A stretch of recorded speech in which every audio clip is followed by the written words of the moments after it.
พระอภิธรรมในงานศพเพราะเป็น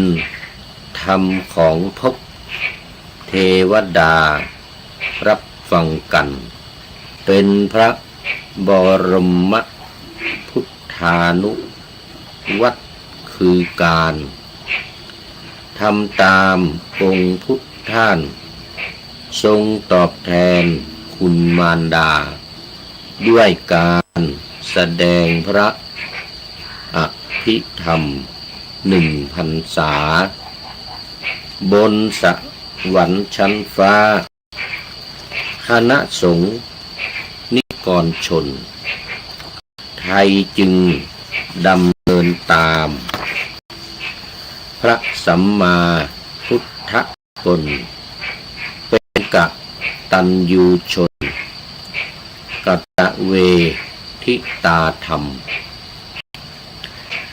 เป็นปรมัตถธรรมะเป็นธรรมมีความหมายลึกซึ้งยิ่งล้ำซึ่งไม่มีตัวละครพูดถึงความจริงแท้อันได้แก่จิตอมรเจตสิกรูปจรและนิพพานสูงสุดธรรมขอถวายความนอบน้อมแด่พระรัตนตรัยมีพระพุทธเจ้าเป็นต้นขอถวายความเคารพพระมหาเถระพระเถรานุเถระเจ้าคณะพระสังฆาธิการทั่วโลกมีพระเดชพระคุณพระธรรมเสนาบดีเจ้าคณะภาค7วัดพระธาตุดอยสุเทพเป็นต้นและขออำนวยพรในท่านผู้ฟังท่านผู้ชมสาธุชนพุทธบริษัททั้งหลายวันนี้รายการพระไตรปิฎกลอยฟ้าก็ลอยมาจากวัดพระธาตุดอยสุเทพผ่านทางเฟซบุ๊กไลฟ์สวัยเทพบุญเหมือนเดิมล่วงหน้ามา1 วันเข้าสู่สถานีวิทยุ5 แห่งคือสถานีวิทยุพระพุทธศาสนาแห่งชาติและจริยธรรมวัดพระธาตุดอยสุเทพระบบ FM 96 เมกะเฮิรตซ์มีพ่อครูวรรณลบนามวงพรหมเป็นผู้อำนวยการอาจารย์พระมหาประสิทธิ์ประสาธิโกเป็นหัวหน้าสถานีและอาตมาภาพพระครูปริยัติยานุศาสตร์เป็นผู้บรรยายเป็นประจำทุกวันเวลา 23:05 น.ถึง 24:00 น.หรือเที่ยงคืน2 สถานีวิทยุเพื่อการศึกษาพระพุทธศาสนาและวัฒนธรรม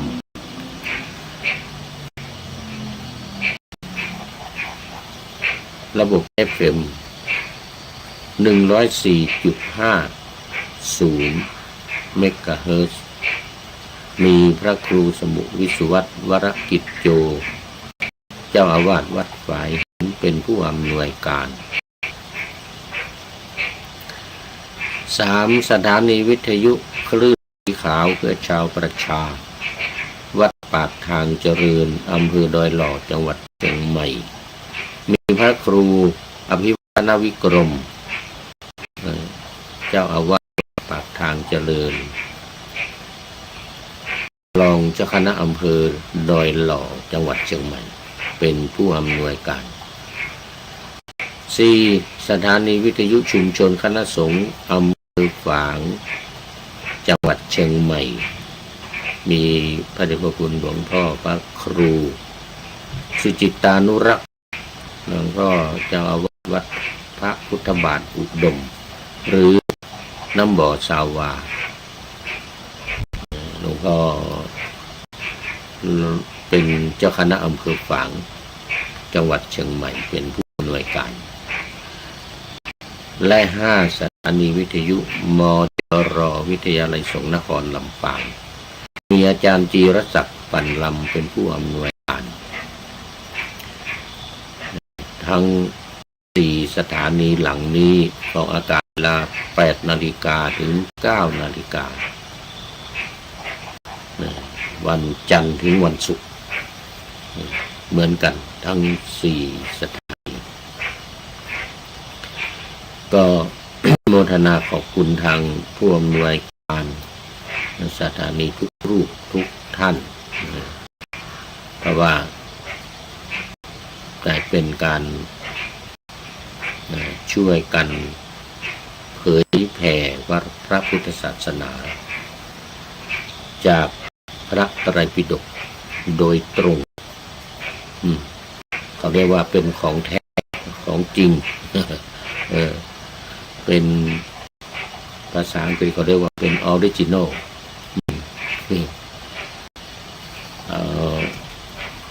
สมัยก่อนนี่ก็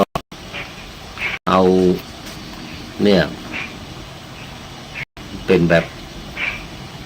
นี่นำมาออกอากาศพูดคุยแต่ว่าไม่มีหลักฐานมีเล่มนั้นนะหน้านี้อะไรอย่างเงี้ย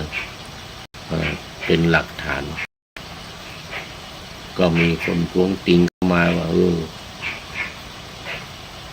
เป็นการพูดลอยนะการพูดลอยไม่มีหลักฐานพยานว่าเล่มนั้นเล่มนี้หน้านั้นหน้านี้นิกายนั้นนิกายนี้อะไรเงี้ยเนี่ยตอนหลังมานี่เลยก็เลยต้องมีหลักฐานมาอ้างอิงมีหลักฐานมาอ้างอิงให้ชัดเจนอย่างตอนนี้เป็นพระไตรปิฎกเล่มที่25แล้วก็เป็นเรื่องอะไรขุทกนิกายขุทกปาฐะอย่างนี้พระไตรปิฎกเล่มที่25แล้วก็เรื่องอะไรอยู่ในหน้าที่เท่าไรอย่างนี้ก็เลยต้อง มีหลักฐานอ้างอิงเป็นหลักฐานชัดเจนแน่นอนระยะหลังมานี้ระยะหลังมาก็เลยต้องมีมาชูมาแสดงให้เห็นด้วยว่าเนี่ยไม่ใช่ว่ามาโม้เอาเองไงมาพูดเอาเองไงอันนี้ก็เป็นเกี่ยวกับการอ้างอิงฐานในการนำเสนอแต่ละเรื่องวันนี้ต้องขออภัยเสียงไม่ค่อยดีไม่ค่อยออกเป็นหวัดเมื่อวานนี้ถูกฝนเมื่อวานถูกฝนนิดหน่อยไม่นิดหน่อยถูกฝนมากตอนเช้ามานี่เสียงไม่ค่อยออกมาตอนนี้ดีขึ้นบ้างนะอย่างตอนนี้ยังอยู่ในเรื่องที่1 อรรถกถาธรรมหรือธรรมปทัฏฐกถาธรรมบทในเล่มที่25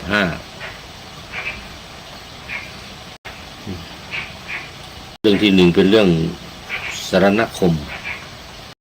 เป็นเรื่องสรณคมนำเสนอพูดมา 2-3 วันในรายละเอียดต่างๆเกี่ยวกับหัวข้อธรรมะอันนี้ก็ยังอยู่ในหัวข้อที่ว่าไรสรณคมพระพุทธพระธรรมพระสงฆ์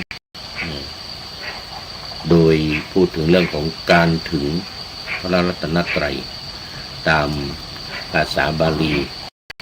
ที่เราว่ากันอยู่เป็นประจำเวลาให้ศีลญาติโยมจะขอสมาทานศีลจากพระอย่างเงี้ยนะก็ต้องกล่าวคำเข้าถึงพระรัตนตรัยซะก่อนพุทธังสรณังคัจฉามิธัมมังสรณังคัจฉามิสังฆังสรณังคัจฉามิเนี่ยแล้วก็แปลว่าข้าพเจ้าขอถึงพระพุทธเจ้าเป็นสรณะข้าพเจ้าขอถึงพระธรรมเป็นสรณะข้าพเจ้าขอถึงพระสงฆ์เป็นสรณะแล้วก็2-3 ครั้งที่ผ่านมาก็พูดถึงเรื่องของความหมายของคำว่าสรณะก็ยังไม่จบ ซึ่งความหมายที่ว่า1เป็นความหมายถึงสรณะหรือว่าที่พึ่งเนี่ยคำว่าที่พึ่งหมายถึงว่าเป็นสิ่งที่จะช่วยเหลือที่จะทำลายขจัดปัดเป่าบรรเทาทุกข์ภัยอันตรายและกิเลสต่างๆที่เกิดอยู่ในจิตใจของเราให้ออกจากใจของเราเรียกว่าให้พ้นทุกข์ เมื่อมีกิเลสอยู่ก็ทำให้เป็นทุกข์ทำให้เกิดความเดือดร้อนวุ่นวายแต่ถ้ากำจัดปัดเป่ากิเลสทั้งหลายออกไปความทุกข์ทั้งหลายก็จะหมดไปอันนี้เป็นเป้าหมายสำคัญในการที่ว่าเราจะเข้าถึงพระรัตนตรัยการยึดถือพระรัตนตรัยเป็นสรณะก็เพื่อเป็นเครื่องช่วยทำลายขจัดปัดเป่าทุกข์และกิเลสต่างๆในจิตใจให้หมดสิ้นนี่เป็นข้อความที่มาในพระไตรปิฎกเมื่อวานนี้เราก็มาพูดถึงเรื่องของกิเลสทั้งหลายที่เราจะกำจัดปัดเป่าอะไรทั้งหลายให้ออกไปจากใจของเราเนี่ยแล้วก็ได้พูดถึงเรื่องของกิเลสตัวใหญ่ราคะโทสะโมหะหรือโลภะโทสะโมหะความโลภความโกรธความหลงความใคร่ความโกรธความหลงเนี่ยราคะกับโลภะนี่เท่ากันดังที่ได้ว่าไปแล้วเมื่อครั้งก่อน คราวนี้ก็มาพูดเรื่องสังโยชน์ซึ่งก็อยู่ในเป็นตัวใหญ่ของกิเลสจะเป็นสาขาของกิเลสก็ว่าได้สังโยชน์10 ประการสังโยชน์10 ประการนี้มันก็คือ1สักกายทิฏฐิ2วิจิกิจฉา3ศีลพัตตปรมาส4กามราคะ5รูปราคะ6ปฏิฆะข้อ5ปฏิฆะ6รูปราคะ7อรูปราคะ8มานะ9อุทธัจจะข้อ10อวิชชาเนี่ยอันนี้จะต้องเป็นสิ่งที่จะต้องกำจัดที่ว่าจะขจัดปัดเป่าทุกข์นี่นะขจัดปัดเป่าภัยหรือขจัดปัดเป่ากิเลสทั้งหลายเนี่ยออกไปจากใจของเราได้ก็จะต้องกำจัดสังโยชน์ทั้ง10 ประการนี้ ให้ออกไปตามลำดับถึง10 ข้อเมื่อวานนี้พูดถึงเรื่องของกิเลสตัวใหญ่นะกิเลสตัวใหญ่คือราคะโทสะโมหะเพราะว่าไปวันนี้ก็จะได้มาพูดถึงเรื่องของสังโยชน์ซึ่งเป็นสำคัญ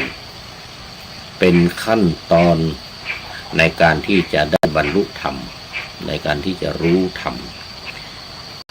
เอามาว่ากันข้อหนึ่งสังโยชน์ข้อที่1ก็คือสักกายทิฏฐิสักกายทิฏฐิก็หมายถึงการถือว่าเป็นตัวเป็นตนเป็นเราเป็นเขาที่เราถือกันอยู่อันนี้ตัวเรานะอันนี้ของเรานะเนี่ยอาหารการมะมังทั้งหลายเหล่านี้นะเรียกว่าตัวสังโยชน์คำว่าสังโยชน์เนี่ยเป็นสิ่งที่ร้อยรัดมัดก็ได้ร้อยรัดมัดสัตว์ทั้งหลายสมมติสัตว์นี่หมายถึงว่ามันตัวนี้แหละให้อยู่ในสังสารวัฏนี้หรือให้โลกนี้ไม่ให้พ้นจากโลกนี้ไปได้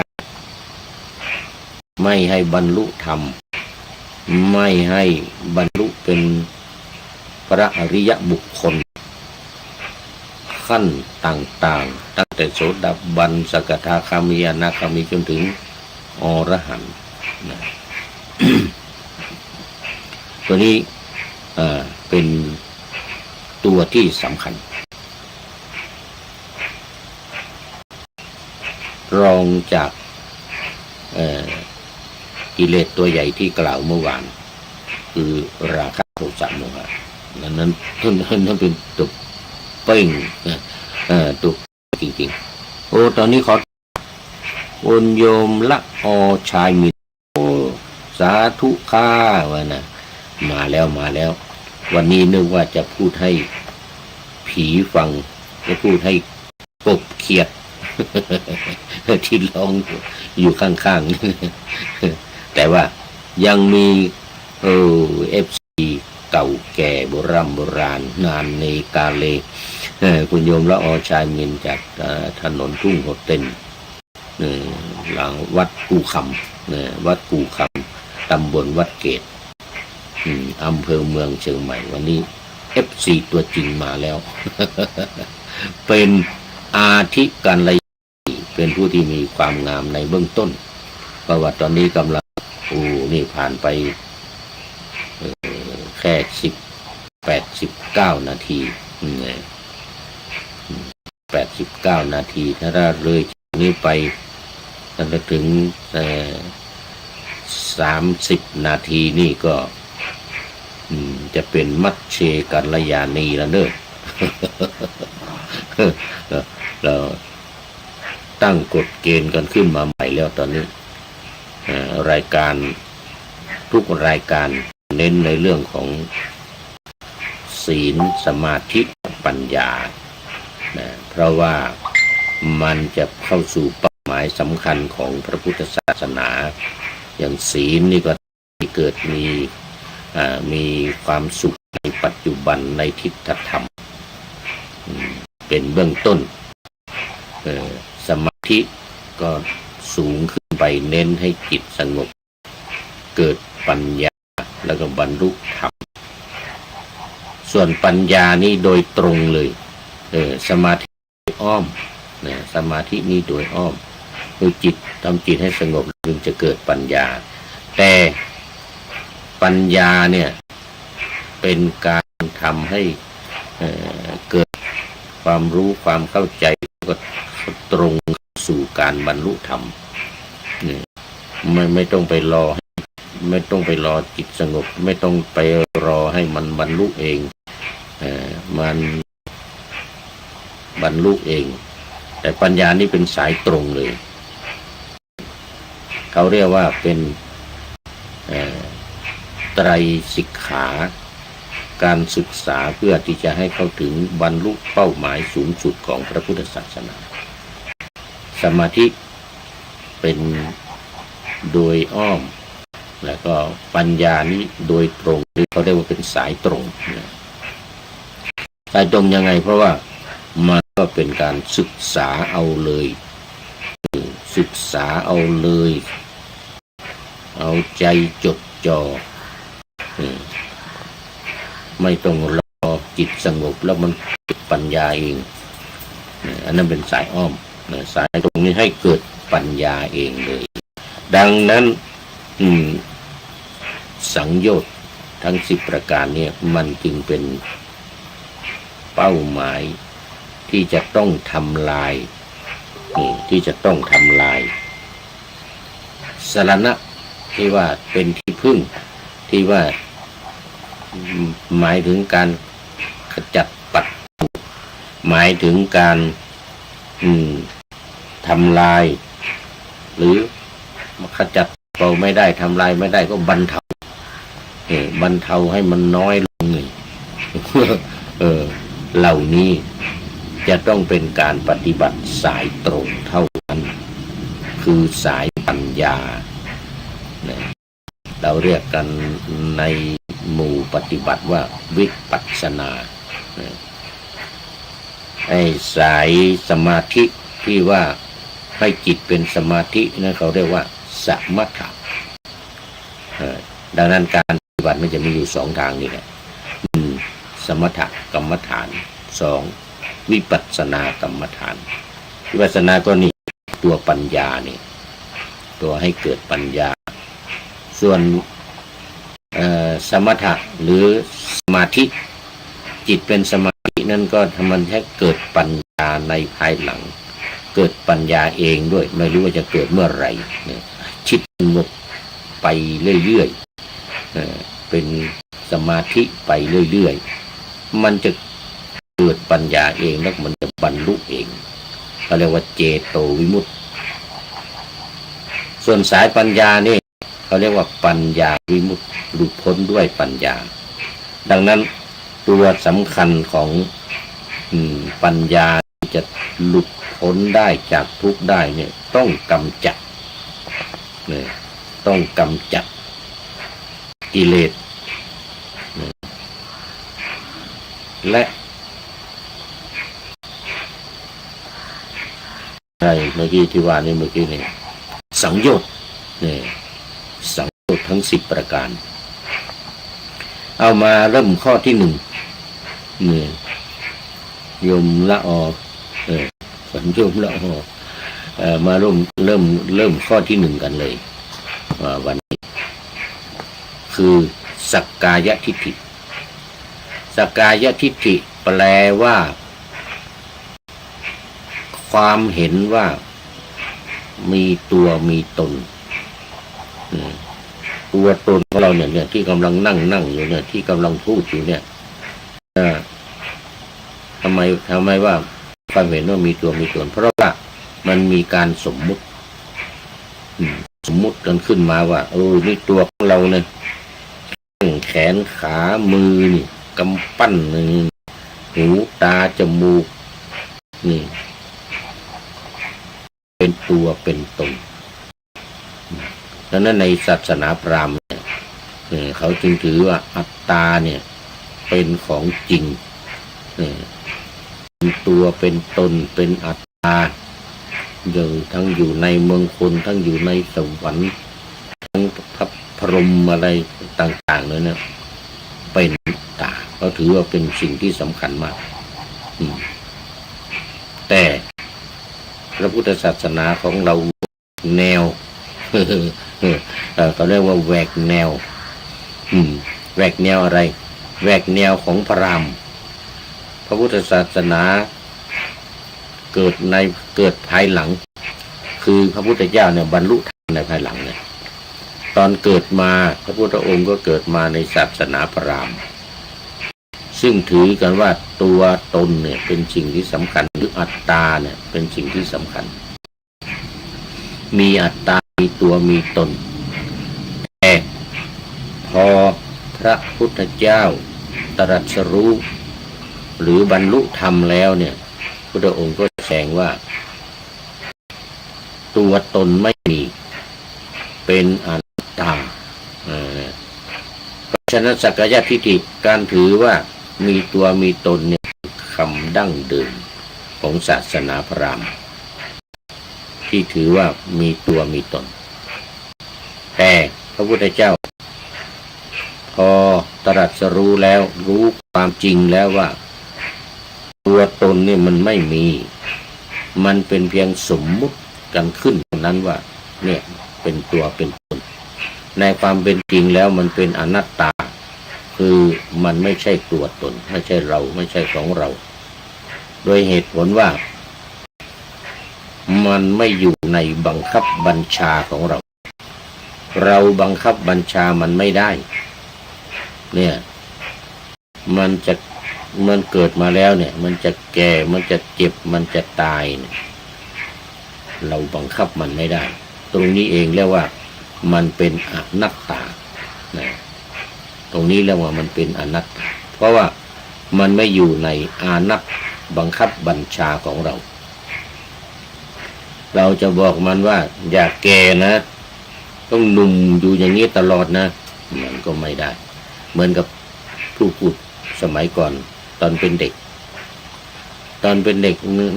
หน้าตาไม่ได้เหี่ยวย่นหางคิ้วไม่ได้มีตีนกา หน้าผากไม่ได้ย่นไม่มีเป็นชั้น2 ชั้น3 ชั้นอย่างนี้มันไม่มีตอนเป็นเด็กตอนเป็นหนุ่มอายุ17 18 19 20อย่างเงี้ยไม่มีนี่ตีนกานี่ไม่มีไอ้รอยเหี่ยวย่นที่หน้าผากเนี่ยไม่มี ไม่มีเพราะอะไรเพราะมันยังหนุ่มมันยังหนุ่มยังน้อยยังเป็นหนุ่มเป็นสาวกันอยู่เนื้อหนังก็เต่งตึงไอ้จะเหี่ยวย่นอย่างเงี้ยไม่มีแต่พออายุมากขึ้น40 ปี50 ปี60 ปีขึ้นมานี่เอาแล้วหนังตาหย่อนมีเป็นวงขึ้นมาเนี่ยหางคิ้วนี่เป็นรอยตีนกาอย่างนี้หน้าผากย่นมือนี่เหี่ยวหมดนี่นิ้วมือหลังมือลำตัวแขนนี่เหี่ยวหมดแล้วเพราะอะไรเพราะมันเป็นอนัตตามันไม่อยู่ในบังคับบัญชาของเราความเห็นที่ว่าเป็นอัตตาข้อที่1ของสังโยชน์ที่ว่าสักกายทิฏฐิเนี่ยมันจึงเป็นสิ่งที่ไม่จริงเป็นสิ่งที่เขาเรียกว่าไม่เที่ยงเป็นทุกข์แล้วก็เป็นอนัตตาคือมันไม่ใช่ตัวไม่ใช่ตนไม่ใช่เราไม่ใช่เขาเป็นเพียงแต่ธาตุ4มารวมกันอยู่เนี่ยดินน้ำไฟลมเนี่ยธาตุดินคือสิ่งที่เนี่ยที่เราแข็งแค้นกับแข็งเนี่ยนี่คือธาตุดินในตัวของเราเนี่ยไอ้ที่มันแค้นคืออย่างหนังอย่างเนื้อเนี่ยเรามันบีบได้บุ๋มได้ส่วนไอ้ที่มันแข็งก็คือกระดูก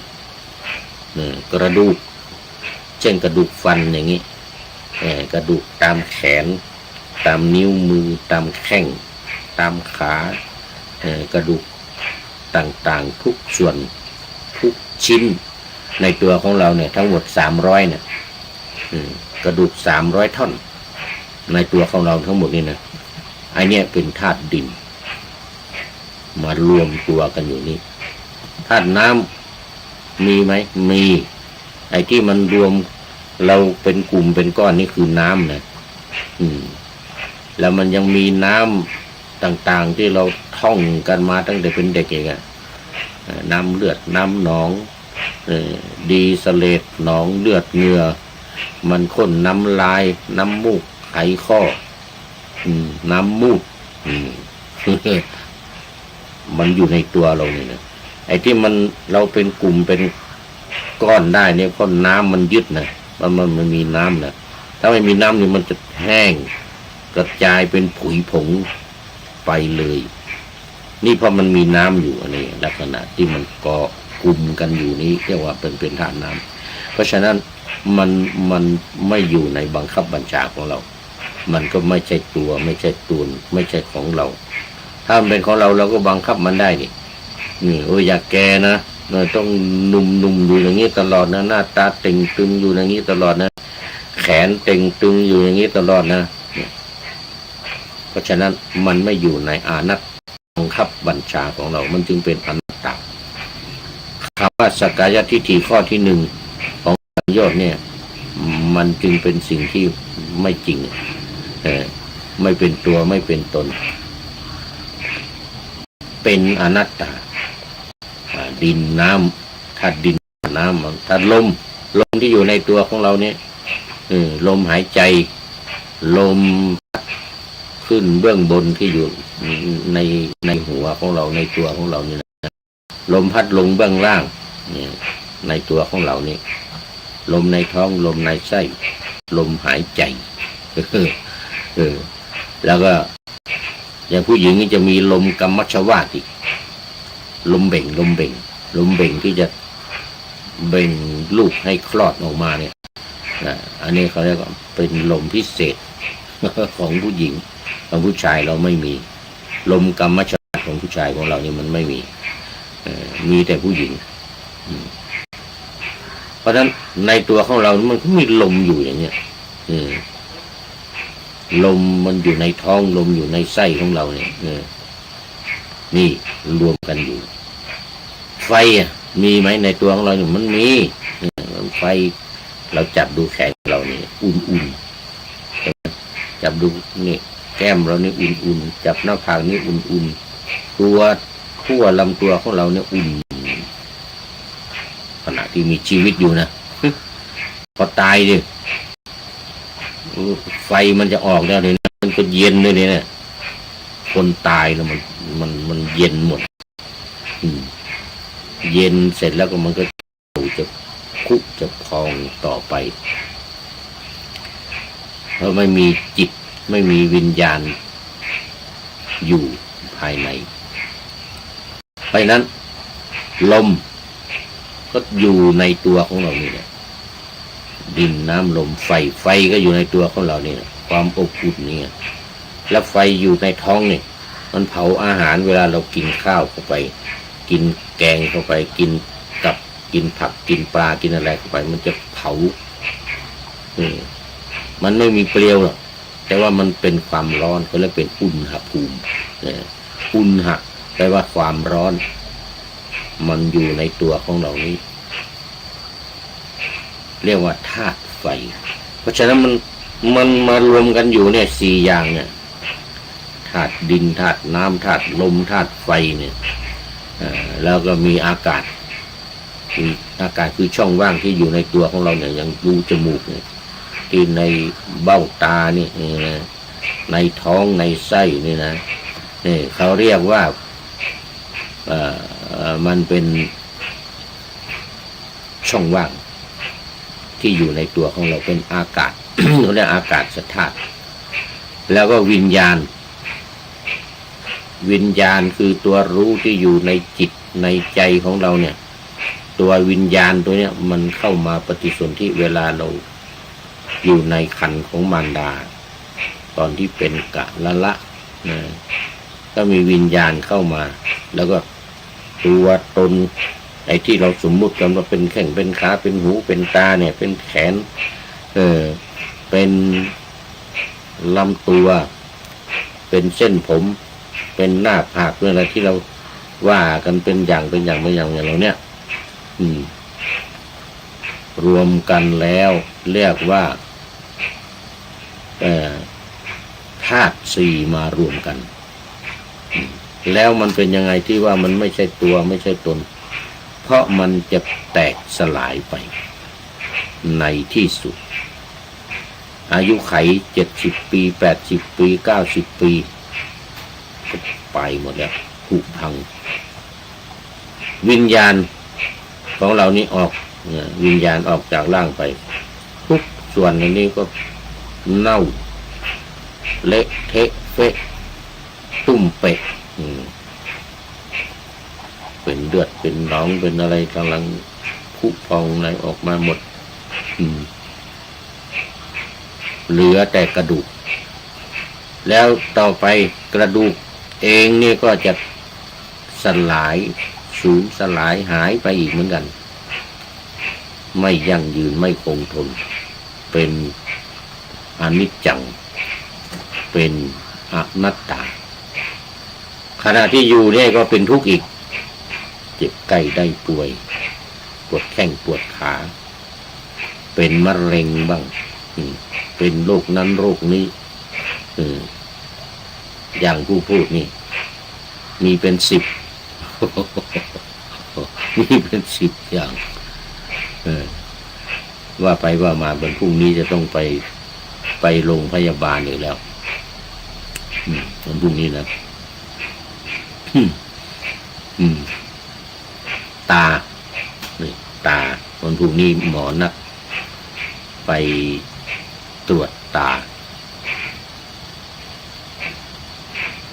จะต้องไปโรงพยาบาลไปตรวจตาว่าอะไรตามันนี่แหละมีปัญหาแล้วต้องหยอดยาเนี่ยเขาเรียกน้ำตาเทียมในวันละ4 ครั้งแล้วก็หยอดยาอีก2 เช้ากับเย็น แล้วพรุ่งนี้ก็ต้องไปรายงานให้หมอจะต้องไปรายงานให้หมอผลการหยอดยาเป็นยังไงผลการยาที่เอามากินมันมีออกฤทธิ์ออกเดชอะไรยังไง ต้องไปรายงานให้หมออย่างนี้พรุ่งนี้วันที่เท่าไหร่วันที่3อันนั้นก็กรกฎาคมไปหาหมอ วันนี้โยมละออหลับไปหรือยัง วันนี้มี FC เหลืออยู่คนเดียว เข้ามาคนเดียวก็ไม่เป็นไรนะเอานี่พูดถึงข้อที่1นะวันนี้ข้อที่1คืออะไรสักกายทิฏฐินะในสังโยชน์10 ประการนี่นะราคะโทสะโมหะนั้นกิเลสตัวใหญ่นั้นว่าไปแล้วตอนนี้ว่าถึงสังโยชน์10 ประการรายละเอียดข้อที่1สักกายทิฏฐิแปลว่าความเห็นสักกายะก็คือที่เราแปลว่ากายเนี่ยร่างกายของเราเนี่ยที่เราสมมุติกันว่าเป็นตัวเป็นตนเนี่ยความจริงมันไม่ใช่ตัวตนไม่มีตัวตนเป็นอนัตตาดังที่กล่าวมานี่นี่ข้อที่1สักกายทิฏฐิ 2. วิจิกิจฉาคือความสงสัยความลังเลความไม่แน่นอนสักกายทิฏฐินี้เดี๋ยววิจิกิจฉาเนี่ยจะหมายถึงว่าความสงสัยในความดีความชั่วสงสัยในพระพุทธพระธรรมพระสงฆ์ว่ามีจริงหรือไม่มีพระพุทธเป็นยังไงพระธรรมเป็นยังไงพระสงฆ์เป็นยังไงมีจริงอยู่ไหมในโลกนี้หลังจากที่พระพุทธเจ้าตรัสรู้มาแล้วเนี่ยเกิดพระพุทธขึ้นมาเนี่ยคือพระพุทธเจ้าแล้วเกิดพระธรรมมาคือธรรมะที่พระพุทธเจ้าได้ตรัสรู้มีอริยสัจ 4เป็นต้น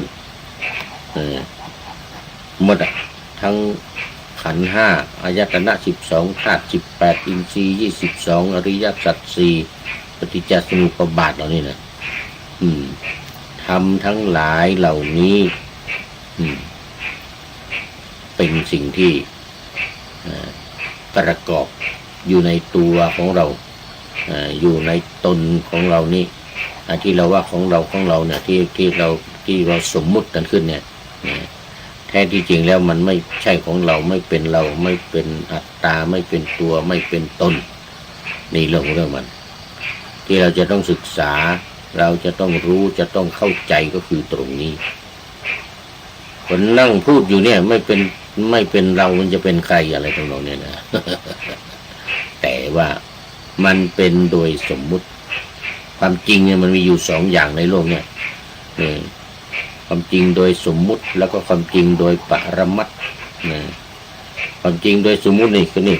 ร่างกายตัวตนของเรานี่สมมุติว่าเป็นตัวเป็นตนสมมุติว่าเป็นตาเป็นหูเป็นจมูกเป็นลิ้นแล้วเนี่ยเป็นสิ่งที่คนเรานี่แหละสมมุติมันขึ้นมาไอ้ความจริงเนี่ยมันไม่ใช่หรอกความจริงเนี่ยมัน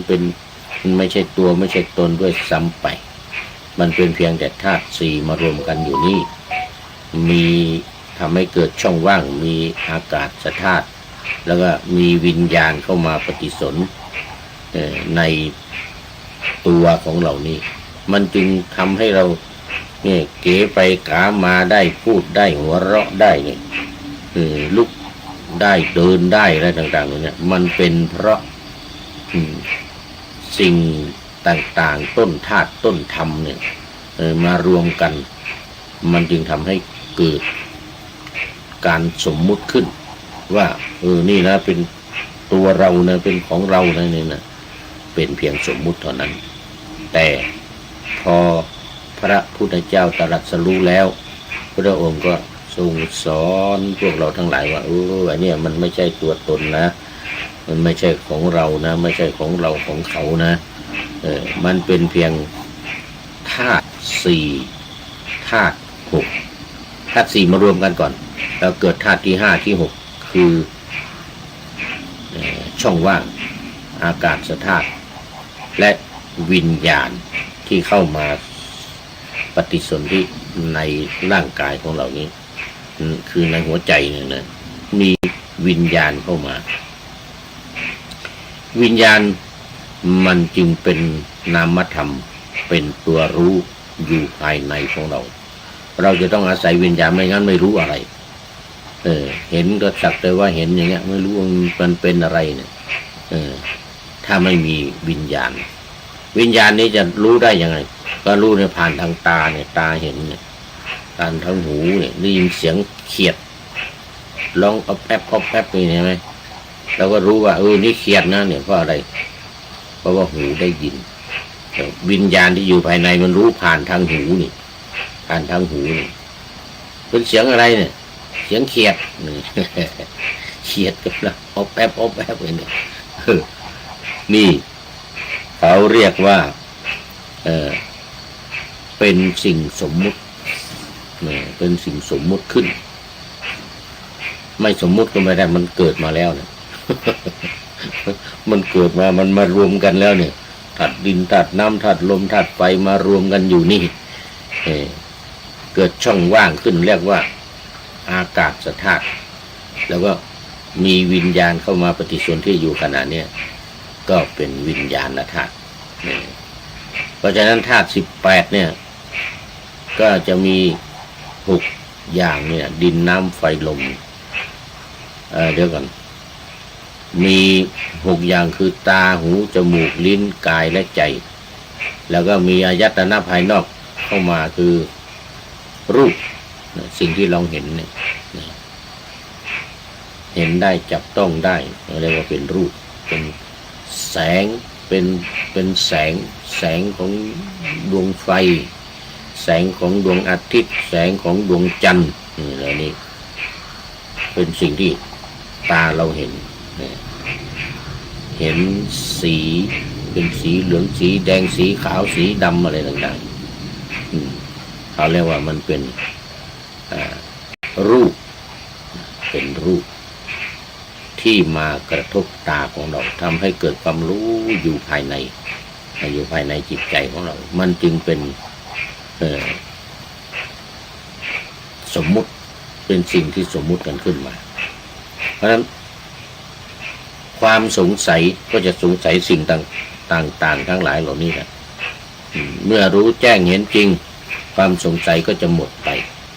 เมื่อเราได้มาปฏิบัติเราได้มารู้ในเรื่องของความเป็นจริงของสังขารคือร่างกายของเรานี้วิจิกิจฉาคือความลังเลสงสัยมันก็จะหมดไปว่านี่มันเป็นไปตามความจริงของมันอย่างนี้นะ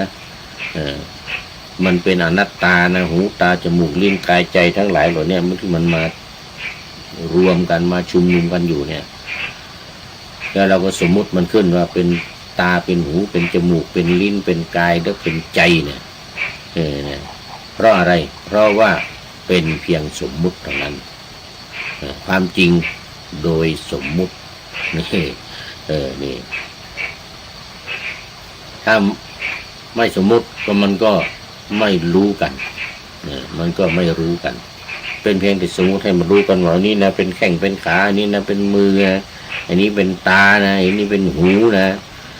อันนี้เป็นเส้นผมนะอย่างเงี้ยนะก็ทำให้มันเป็นที่เข้าใจกันเท่านั้นเองเป็นที่รู้กันเป็นที่เข้าใจกันแต่ความจริงแล้วมันไม่เป็นทั้งความสงสัยนี้เมื่อรู้ความเป็นจริงตามความเป็นจริงแล้วความสงสัยมันก็จะหมดไปเรียกวิจิกิจฉาข้อที่สองของสังโยชน์10ประการนี่นะของสังโยชน์10ประการ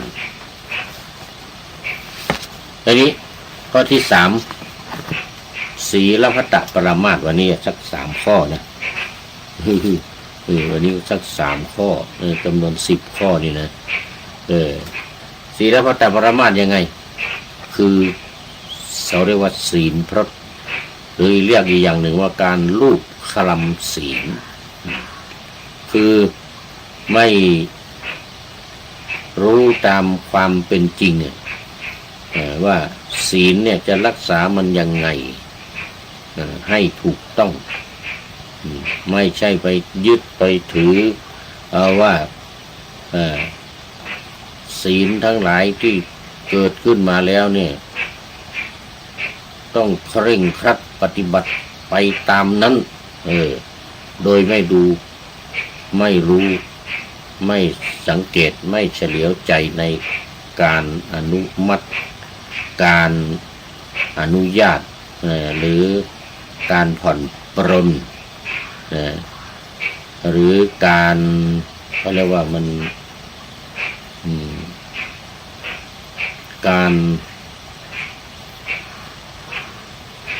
เปลี่ยนนะการเขาเรียกว่าอะไรยืดหยุ่นเนี่ยเขาเรียกว่าการยืดหยุ่นเพราะฉะนั้นการถือศีลเนี่ยต้องมีการยืดหยุ่นไม่ใช่ว่าจะถือโดยตรงอย่างเดียวไม่มีการยืดหยุ่นไม่มีการผ่อนปรนไม่มีการผ่อนผันนั่นจึงเรียกว่าถือศีลพัตตปรามาสถือผิดถือศีลผิดอย่างการปฏิบัติตามศีลอย่างเคร่งครัดไม่กินอะไรอย่างเงี้ยเนี่ยเหมือนพระพุทธเจ้าถือเคร่งตอนบำเพ็ญทุกขกิริยาข้าวไม่กินน้ำไม่กินทั้งหมด49 วันโอ้ถือเขาเรียกว่าเป็นศีลพรตเลยทีนี้เนี่ยถือเคร่งครัดมากจนเกินไปเรียกว่าเป็นศีลพัตตปรามาสเอาเวลานั่งเอาลิ้นแตะเพดานเอาลิ้นข้างในนะข้างในเนี่ยลิ้นแตะเพดานอยู่อย่างนั้นฟันข้างล่างฟันข้างบนเอากัดติดกันไว้จนน้ำลายไหลเยิ้มก็ทำอยู่อย่างนั้นนะนี่เขาเรียกว่าศีลพรตเคร่งครัดจนเกินไปเอาลิ้นขึ้นไปแตะบนเพดานพระพุทธเจ้านะบำเพ็ญทุกขกิริยานี่นะปรากฏว่ามันไม่ใช่หนทางในการที่จะหลุดพ้น ในการที่จะเป็นพระพุทธเจ้าได้ปฏิบัติอยู่6 ปีเรียนมาศึกษามาจากอาจารย์อุตกดาบท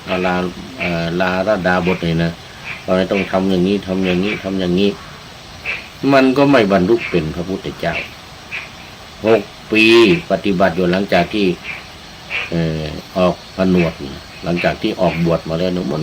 ไม่ประสบความสำเร็จไม่ได้เป็นพระพุทธเจ้าสักทีอดข้าวอย่างนี้ ไม่กินข้าวไม่ฉันข้าวนะน้ำก็ไม่ฉันข้าวก็ไม่ฉัน49 วันจนผอมหมดเนี่ยแล้วมือแตะเข้าไปหน้าอกเนี่ยถึงสันหลังเนี่ยเจอกระดูก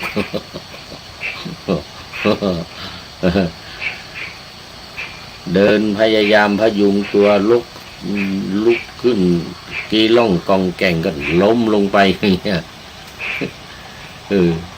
จนเด็กเลี้ยงวัวเอานมมาหยอดมันเป็นบุพกรรมมันเป็นสิ่งที่จะมาช่วยเหลือกันเด็กเลี้ยงวัวนี่นะ เอานมมาหยอดใส่ปากพระพุทธเจ้าตอนที่ล้มลงไปสลบรู้เรื่องรู้ราว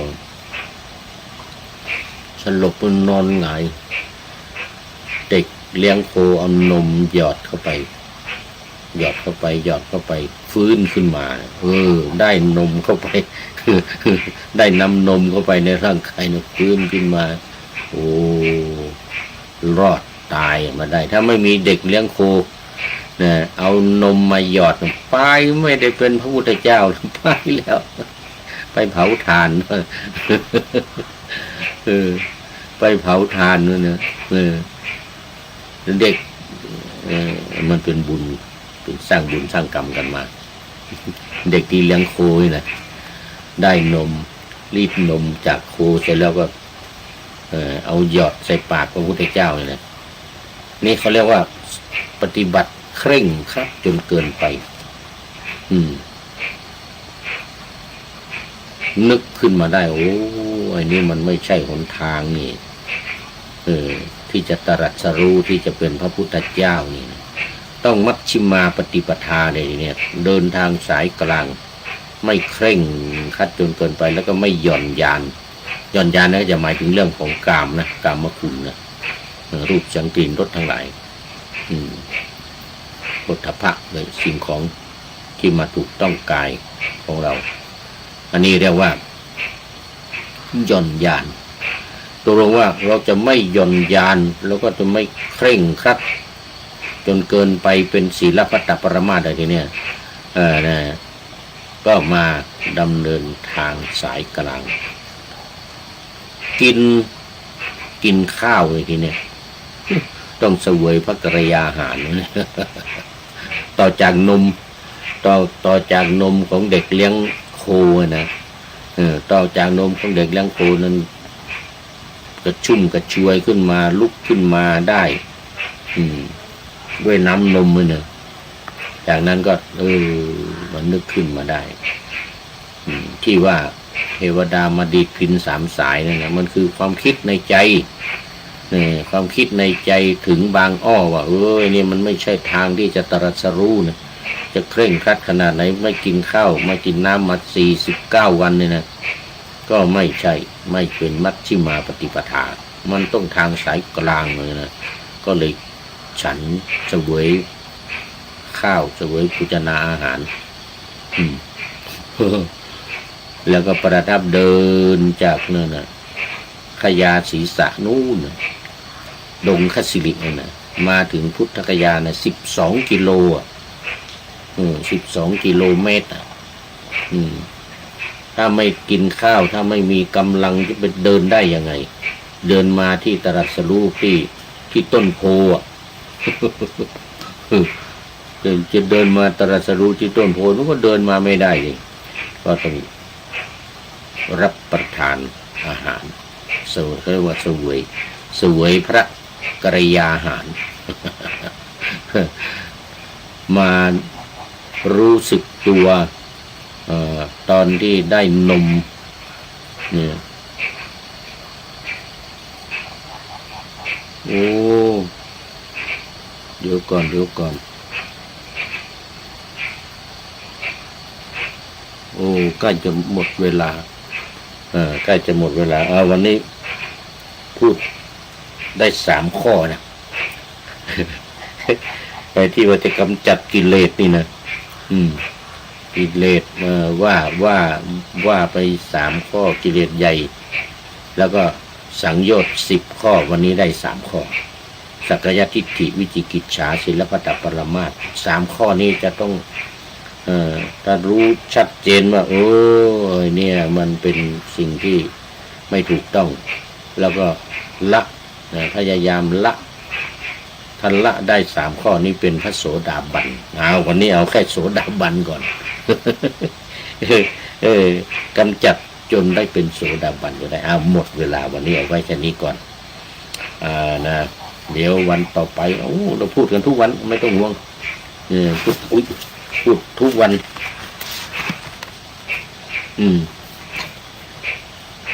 เอาละวันนี้คุณโยมละอชายมิน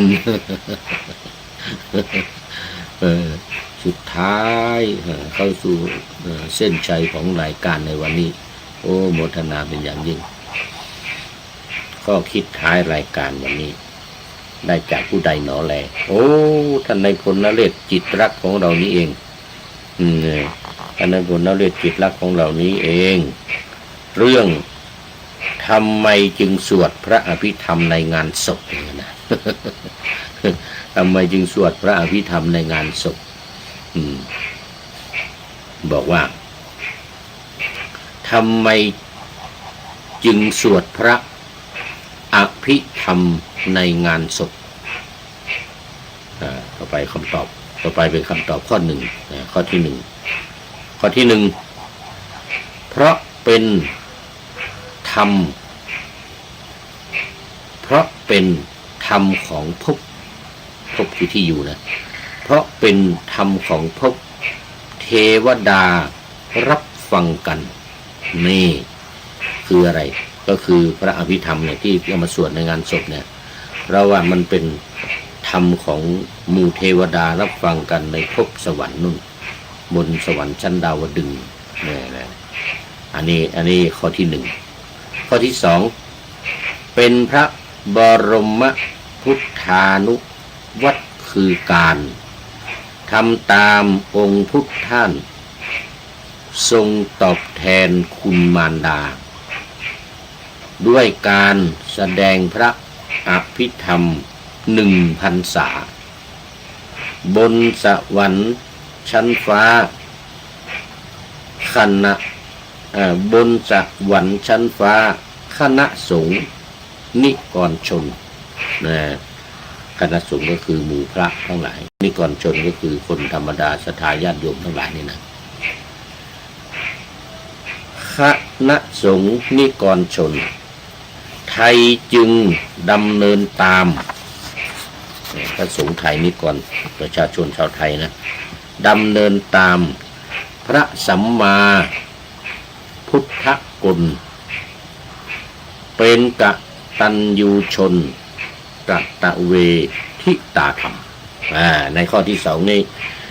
บอกว่าต้องทำตามพระพุทธองค์ที่ขึ้นไปทรงแสดงพระธรรมเทศนาโปรดพุทธมารดาคือพระนางสิริมหามายาที่สวรรคตตั้งแต่พระองค์ได้7 วันนะประสูติมา7 วันก็ขึ้นไปอยู่บนสวรรค์ชั้น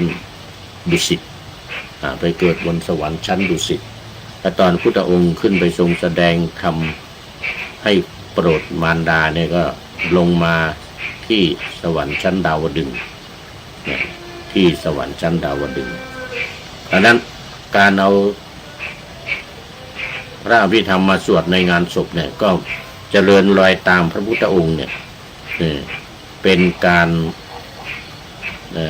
แสดงความกตัญญูกตเวทีต่อพุทธมารดาที่สวรรคตไปมันก็คล้ายๆเป็นศพคล้ายๆก็เป็นศพเพราะว่าไปเกิดอยู่บนสวรรค์ตามไปพระองค์ตามขึ้นไปแสดงพระอภิธรรม อาจจะตามไปแสดงธรรมแต่ธรรมนั้นเป็นพระอภิธรรมฉะนั้นในงานศพของเราเนี่ยคนไทยเราจึงเอาบทอภิธรรมเนี่ยมาสวดในงานศพนะกุศลธรรมาอกุศลธรรมาอภยกตาธรรมากัตตเมธรรมากุศลายตมิงสมัยเยกามาวจรังกุศลอะไรเนี่ยที่พาสวดกันที่พาสวดกันในงานศพนี่นะเพราะเหตุนี้ข้อที่สองเนี่ยเพราะว่าทำตามเจริญรอยตามพระพุทธองค์ที่ไปโปรดพุทธมารดาบนสวรรค์ชั้นดาวดึงส์ต่อไปข้อสามเป็นปัรมัตถะธรรมะเป็นธรรมมีความหมายลึกซึ้งยิ่งล้ำซึ่งไม่มีตัวละครพูดถึงธรรมจริงแท้อันได้แก่จิตอมรเจตสิกรูปจรและนิพพานสูงสุดธรรมในข้อสามนี่หมายถึงว่ามันเป็นธรรมที่สูงสุดเป็นปรมัตถธรรมเป็นธรรมที่สูงสุดที่นำมาแสดงในงานศพนั่นนะเพื่อที่จะให้คนทั้งหลายที่มาในงานศพได้รับฟังมีพ่อแม่พี่น้องญาติสนิทมิตรสหายที่มาร่วมงานศพได้รับฟังธรรมะขั้นสูงสุดธรรมะอันลึกซึ้งในพระพุทธศาสนาจึงจะเหมาะสมเพราะอะไรเพราะว่าพุทธมารดาได้รับฟังธรรมอันลึกซึ้งอันสูงสุดเนี่ยคือจิตเจตสิกรูปนิพพานมีอยู่สี่อย่างจิตเจตสิกรูปนิพพานเพราะฉะนั้นในข้อที่สามนี้จึงบอกว่าโอ้ที่เอามาสวดกันเนี่ยเพราะว่ามันเป็นธรรมที่ลึกซึ้งสูงสุดในพระพุทธศาสนาที่เรียกว่าอภิธรรมนะเอาละ